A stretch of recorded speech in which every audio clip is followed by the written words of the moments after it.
Today on Till We Make It, we dare to answer the question, are all bookings good bookings?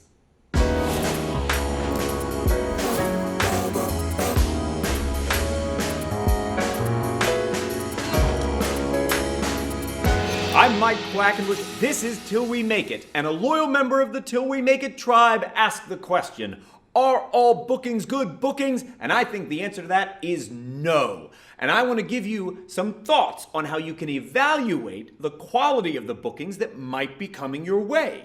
And let's start at the very top. The most obvious of these is the financial aspect.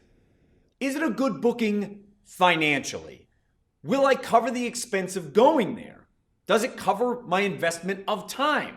That's one way in which you could evaluate if a booking is good or worthwhile for you to take. And there will be some bookings where you must make the decision that no, this particular booking is not good for me, and it's all right to respectfully decline.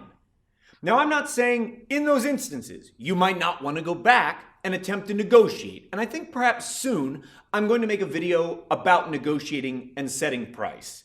But that's not today's video. Today, I want to give you just some insight so that you can properly evaluate the opportunities that come your way and decide if they're good or not. Throughout the course of my career, I've absolutely accepted bookings where the financial part was not in my favor, but I took the booking anyway. And if you're in that type of situation, you need to be thinking of these factors. The promotion that is giving me an opportunity. Do I value their platform, their stage? Would it be considered an upward movement in your career to accept that booking for the ability to appear on the stage they present? That's one method of evaluating. Another way that you could look at that promotional opportunity is, will it allow me to reach an audience I could otherwise never reach? Because that exposure might also help elevate your career in a way that ultimately outweighs the financial aspect. Now, in each of these, the evaluation must be done by you. You have to look at what that offer is, and you have to look at the promotion that is offering it. And somewhere in there, you're going to balance it out and make a decision about whether or not that booking is right for you. So here's some different thoughts on evaluating whether or not a booking is good or bad for you. I have taken bookings in the course of my career that financially were not to my advantage whatsoever, but I asked these kinds of questions. Will I be provided the opportunity to perform with someone that I know will teach me things in the ring?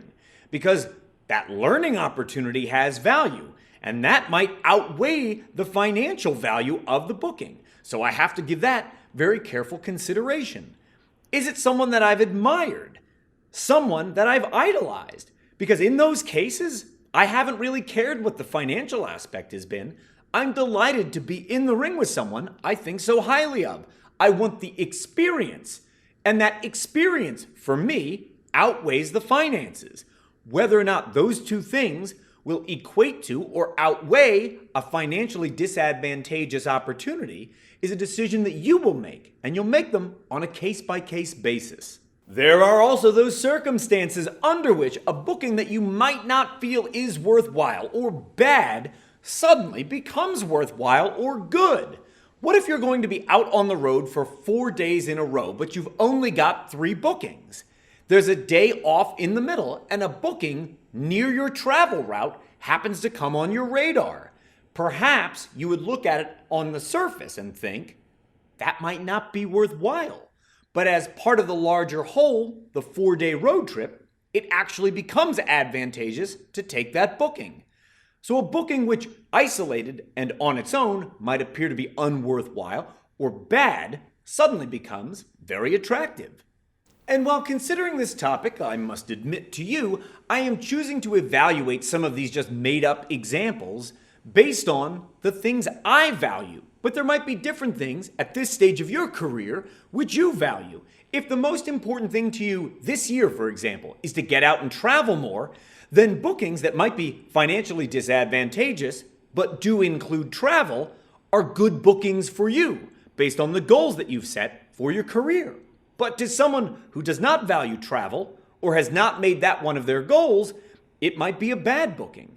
You need to be clear on what it is you value in a booking. And that's going to be different for every wrestler everywhere in the world. But when you're clear on what it is you value and what you're trying to get out for your career, then you'll be able to evaluate whether bookings are worth your while or they are not. And while all of this happens to represent the kind of work you might be able to do in advance, assessing a situation, looking at what you value, and then making a judgment about whether or not a booking happens to be valuable and worthwhile, there's also that analysis after the fact. I've absolutely taken bookings which I thought on the surface were going to be great opportunities, and on the tail end I found out they were actually the complete opposite. And more than once, maybe just to fill up a weekend, I've taken some bookings that I have to admit on the surface I thought were not worth my while, and yet on the tail end of those experiences, I felt completely differently.